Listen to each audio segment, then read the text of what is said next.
Welcome to 3 Reasons to Bet on Baseball for Customer Acquisition.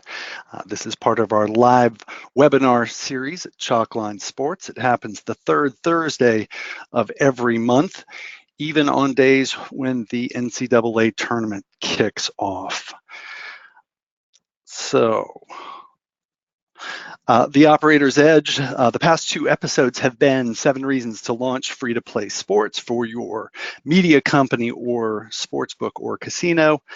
Our February episode was 5 lessons learned integrating a sportsbook into a land-based casino group. Today we have 3 reasons to bet on baseball for customer acquisition. And in April, on the 18th, we will have a live webinar on building your database through free-to-play sports games. With that, I will turn it over to our Chalkline Sports CEO, Daniel Kustelski. Great. Thank you very much. Looking forward to chatting with everybody over the next 15, 20, 30 minutes about baseball. That's right. We are talking baseball. Apparently there's a small basketball tournament that's going on, kicking off in just a little bit, but in the next 15, 20 minutes, we're going to be talking baseball. I just want to give everybody a quick legislative update on progress that has been made over the past month. We've been doing this now frequently, and to try to wrap up everything that is happening legislative-wise is a challenge because it's been changing so quickly. But what I would like to do is I would like to highlight just one aspect about what we're seeing and what we're focusing on, which is mobile wagering. So Rhode Island legalized sports betting when it was retail only. Since then, they've kind of come over the top and said, wait, we need to add mobile to this part of our bill. And a lot of that has to do with the fact that New Jersey, most of the growth in New Jersey is coming from mobile wagering. And when I say most, I mean 90 to 95% of it. In fact, right now, I think as of the end of February, there was about $2 billion. There's already been $2 billion that has been wagered in New Jersey, and about 75 to 80% of that is mobile. So you've got a state like Rhode Island that has already legalized, and it's coming back again saying, wait, let's legalize mobile. And then you've got New York, which is looking at legalizing sports betting, and pretty much deciding that they don't want mobile. Now there's a lot of challenges with growing that particular growth for that particular gambling vertical of sports betting. They already offer mobile horse racing betting. So strangely enough, there's one form that is already legal.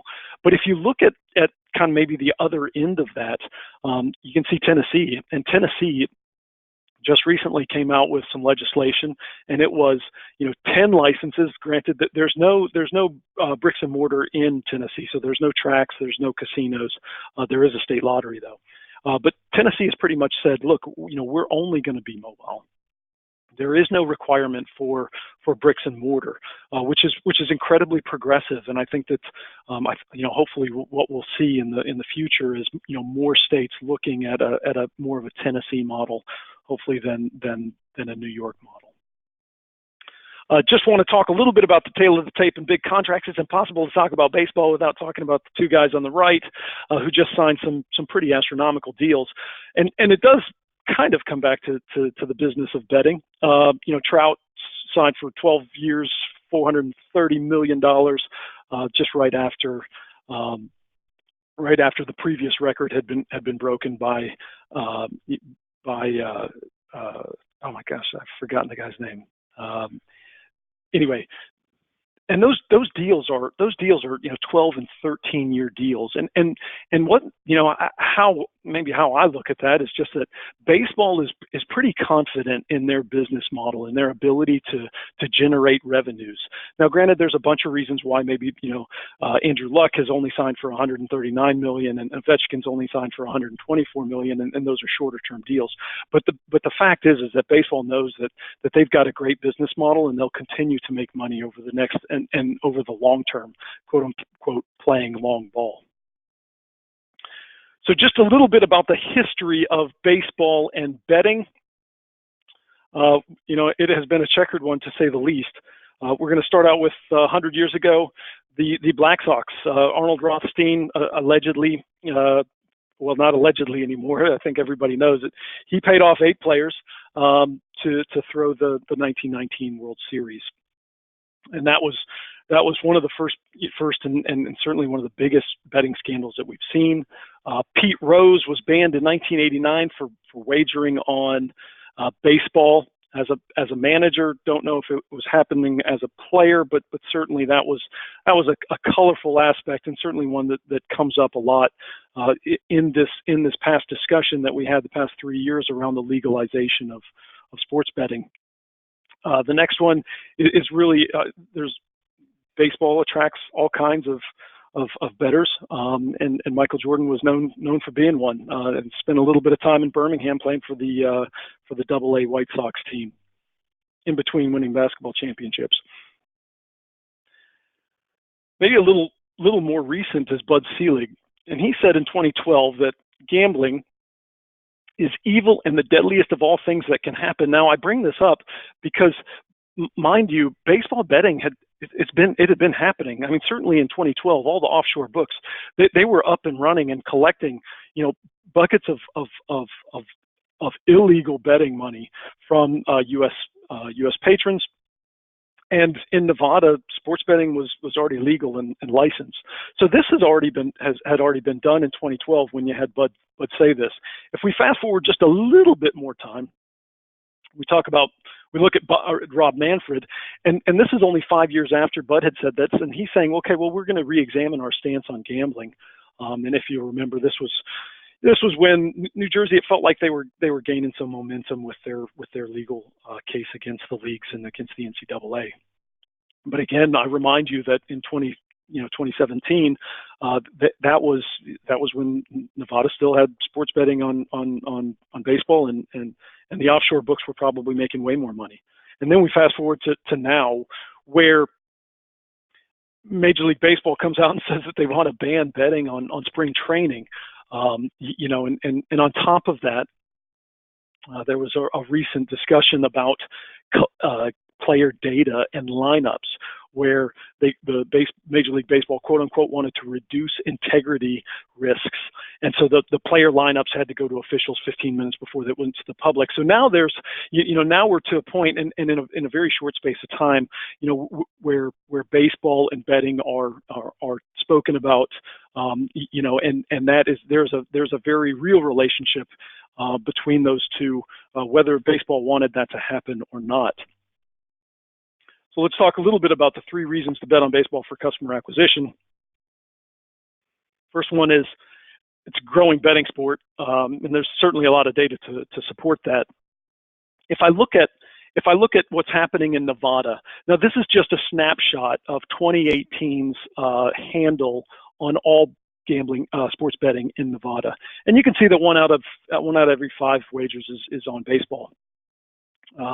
If we also compare this to New Jersey's numbers, as of kind of the November timeframe or October timeframe, about 1 in every 4 or 1 in every 5 wagers in New Jersey was also on baseball. So there are a lot of differences between the sports betting that's happening in Nevada and the sports betting that's happening in New Jersey. But betting on baseball is not one of them. They're very similar. And as we look at the trends, I think what we see is that, over the past, 10 years, it's certainly doubled, but over the past 5 years, so take from 2014 to 2018, baseball has grown about 42% in handle, whereas NFL or football was about 4% and basketball was about 30 or 35%. So of the major sports, baseball has actually grown the most over the past 5 years. And it's no coincidence that's also when mobile wagering was gaining popularity in Nevada. I think William Hill most recently, their earnings report for 2018 said that in the United States, 65% of all of the wagers on William Hill's book was on mobile. and that was only 35 or 36% 5 years ago. So it's growing intensely. And if you're running a book, it certainly can be lucrative. It is a difficult sport to book. There's a lot of pretty smart players, and there's a lot of data available. So you're playing against some pretty smart gamblers, but certainly it can be a lucrative sport to offer if you're running a book.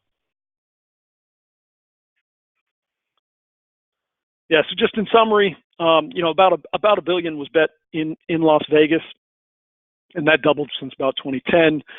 What we saw on our free-to-play platform at Chalkline was, interestingly enough, that if we had a player play, one time in baseball, 15 weeks later, 50% of all those players were still playing baseball. Baseball gamblers are an interesting bunch. They're certainly fueled by information and stats, but they're also pretty consistent. There's 162 games a year per team, and they know that it is like clockwork, and there's a metronome to wagering on baseball, and we saw that even on our free-to-play site. And in the lower right-hand corner, you can see that if you start to collect those baseball gamblers, they're probably going to be pretty profitable, probably worth about $1,000 to $1,500 in customer lifetime value at this stage. So number two is just the strong regional reach, and it's amazing how easy Major League Baseball has made it for fans to actually watch their sport. There's been plenty of research that has been done on football and the propensity for people to watch football if they gamble on football. There hasn't been much that has been done around baseball, but you can't help but think that Major League Baseball really has done a great job. I mean, obviously they've got plenty of hours of inventory per year.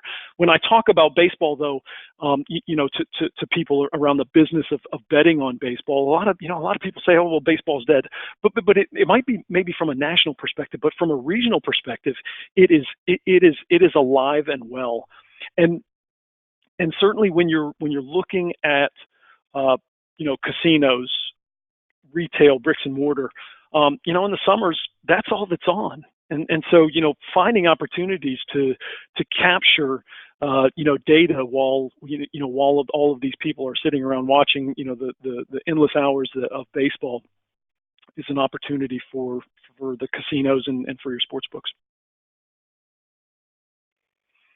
And so then where's it being shown? It's regional TV. If you can see the first line says baseball ranks number 1 in cable prime in every U.S. Major League Baseball market. I mean, that's pretty amazing, and that's where that's certainly where teams are doing media deals, and Major League Baseball pretty much owns their own media. They're doing media deals with each one of the teams, and that's why they can shell out $430 million for Mike Trout or Bryce Harper. Gosh, I forgot Bryce Harper's name. And I know that this slide is really busy. Just focus on almost right in the middle of the page is rank for 2018, and you've got the major U.S. Baseball markets, and you can see where they rank, where baseball ranks in order. I mean, it's 1 or 2 in almost all of them, but pretty much Chicago and the White Sox, and even in Chicago, it's number 1 for the Cubs.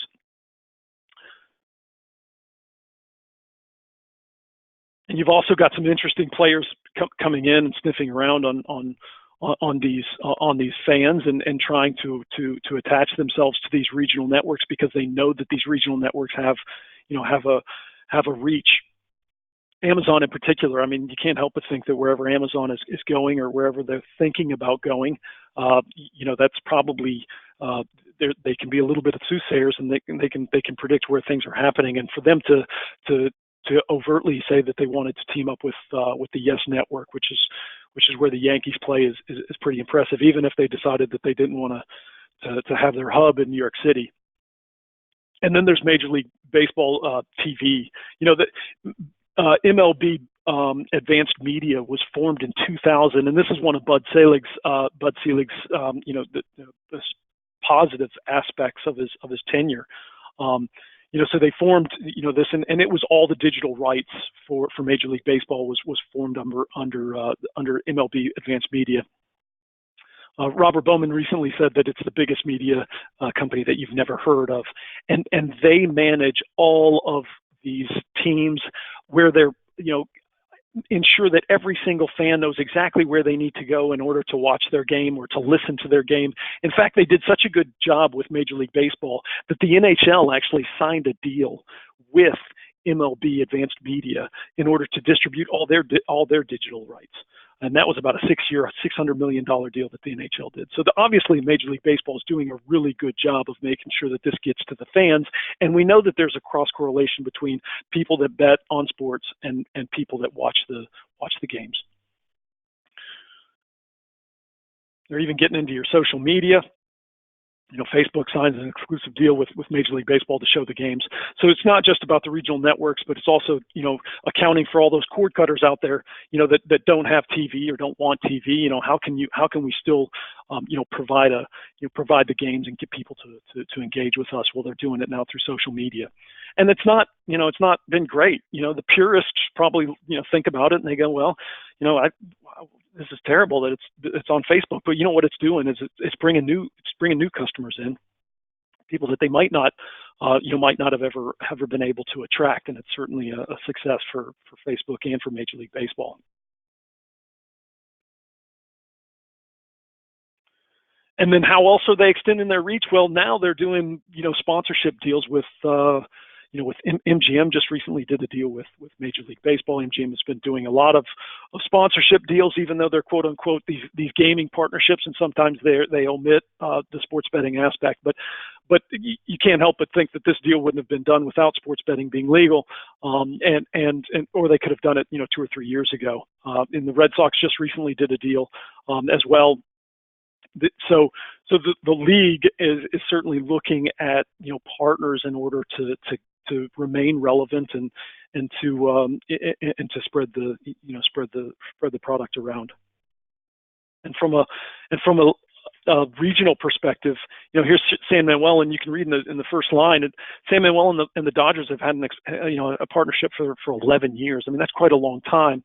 Feels like there's a lot of opportunity now for regional casinos to partner with regional teams. And I'm not even talking about Major League Baseball teams. I'm talking about single A, double A, triple A. And I know that there's a lot of relationships out there, and those relationships really can be used in order to collect data, and understand baseball fans, and certainly identify those baseball fans and the bettors that exist inside of there.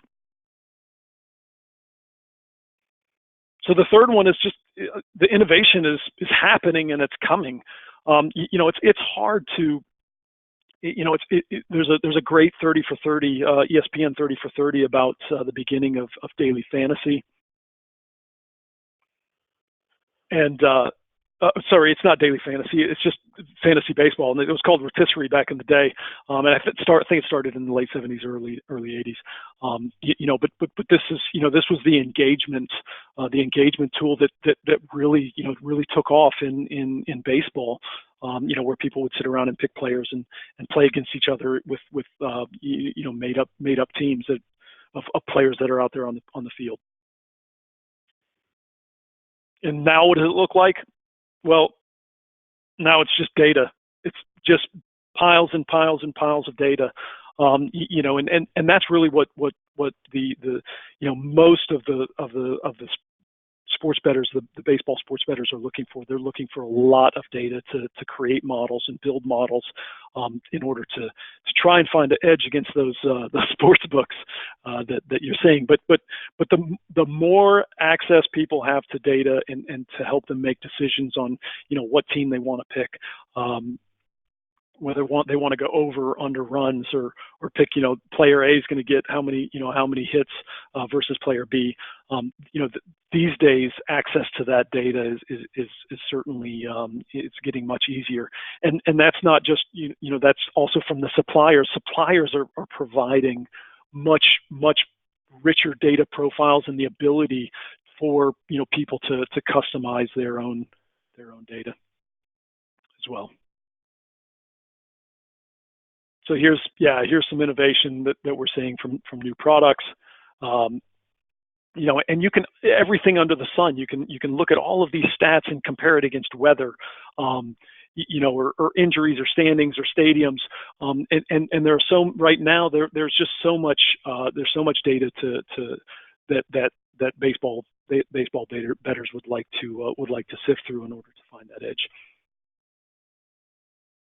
Certainly it's affecting the new betting products.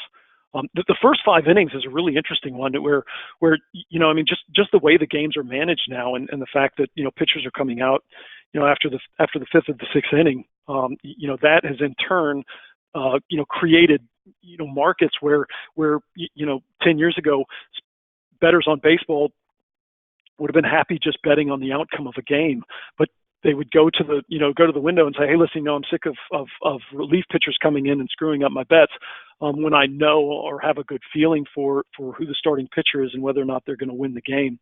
So, the books came back and said, well, that's fine. Well, let's offer this particular market. So it's, not just, 5 innings, it's first inning wins, inning totals, and certainly all of the player props that we're seeing, not just in baseball, but across the board in basketball and football. And on the right is one of our games that, originally we actually didn't have, pitchers, but we were getting so much feedback from customers to say, hey, listen, if you just give us the starting pitchers, it would help us so much, even just in the free to play perspective. So certainly when you're looking at innovation, if you're, looking to open up a book, providing, some simple bits and pieces like the starting pitchers is critical, because that your bettors are going to be asking for that or looking for that, and if you can provide that on the book, even better. And I've seen it, so I ran a book in Africa.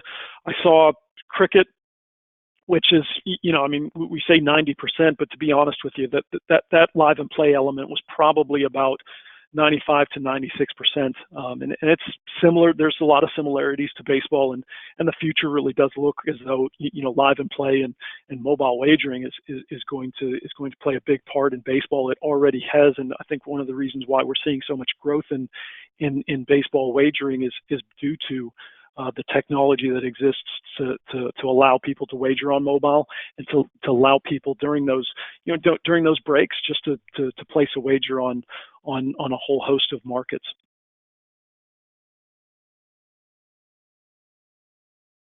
So Jason Robbins just recently was talking about about where their focus is, and he says obviously live betting is a huge area of focus. But he says, sports that have natural stoppages in play, like baseball or golf, are really well built for live betting, and that's the future, I think, of wagering. 70% of all the bets in Europe are live in play, and also 70% of them are on mobile phones.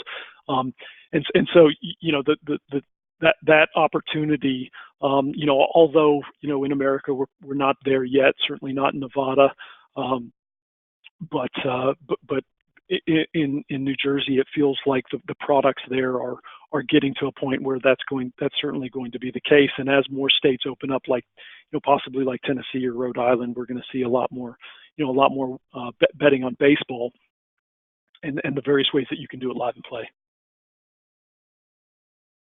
So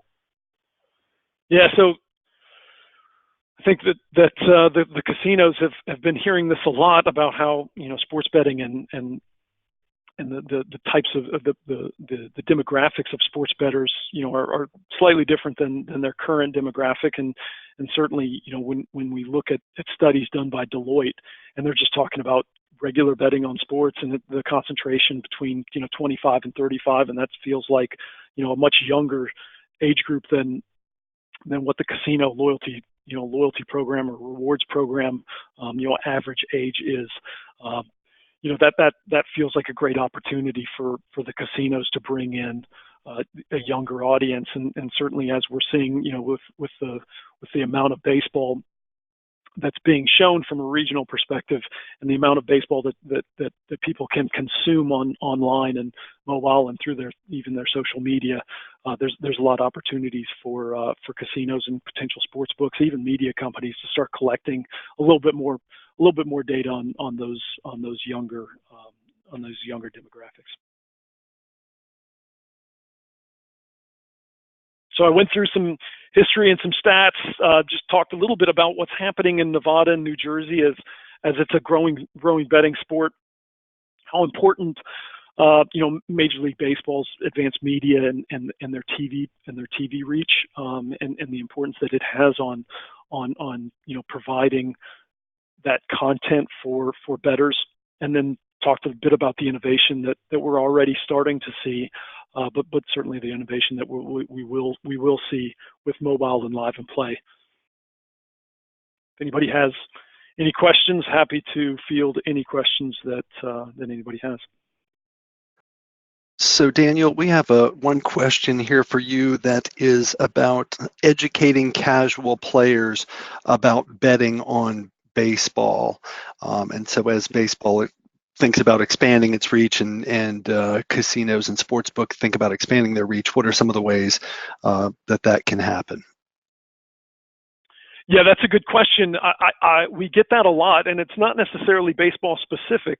Casinos do a pretty good job of educating their patrons on, if you don't know how to play roulette or if you don't know how to play blackjack, how can you do that? And to believe it or not, some of the more advanced horse racing tracks, have people sitting around as betting guides to coach people through that process of what an exacta is. Baseball could use a lot of this in the sports books themselves. Casinos can certainly start to educate people about the types of markets that exist, what overs and unders,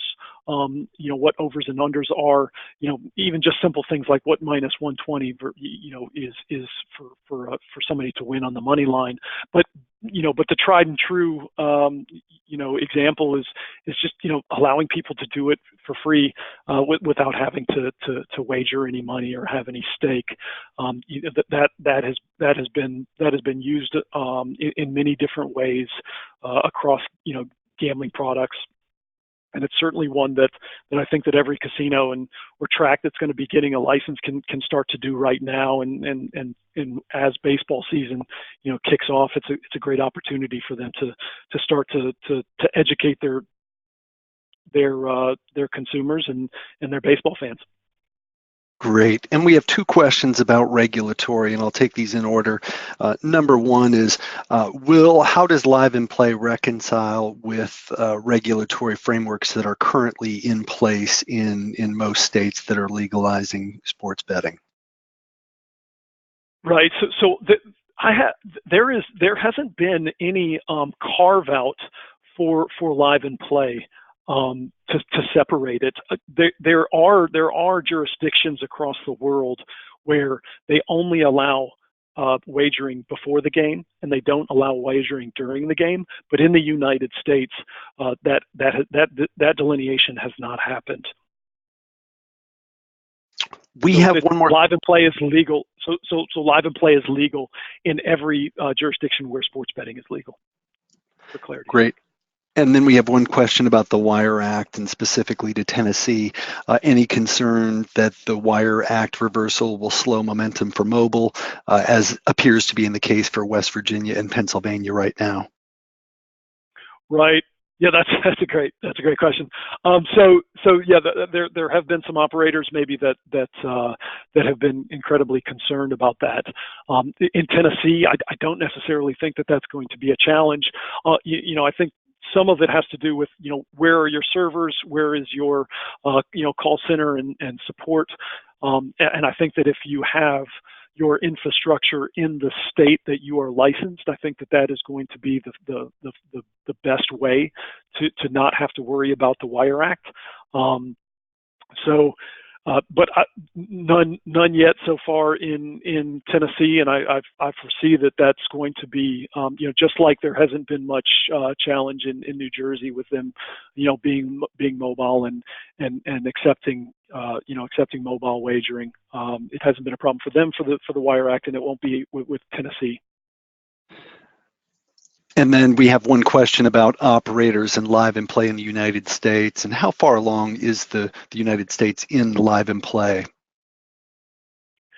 So, right, and I think that this really has to do with the underlying software that's available and up and running right now.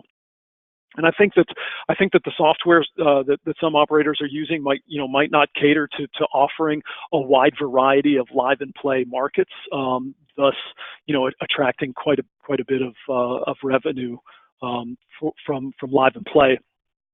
If I look at some stats, William Hill in the fall was saying that about half of all of their baseball in Nevada was live and play.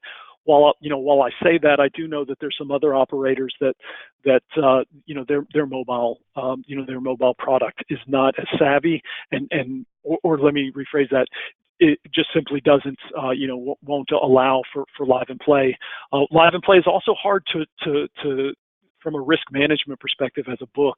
Those are usually a little tighter margins.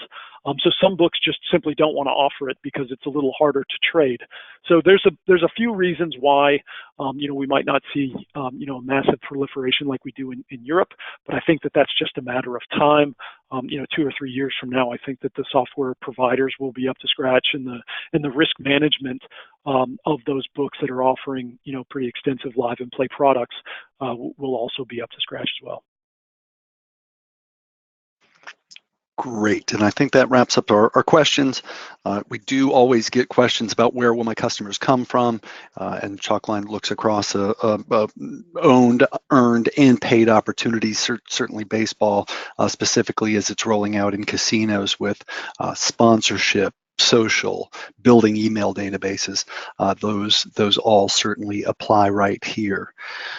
About Chalkline is a North American provider of free-to-play sports games and engagement tools backed by big actionable data. We work with a number of media companies and operators across the United States and the world.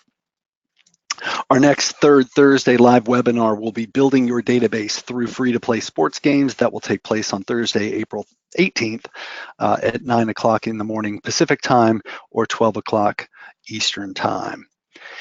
And that's a wrap. We wish you all good luck on your NCAA brackets, and we appreciate you joining us for our live webinar today, 3 Reasons to Bet on Baseball.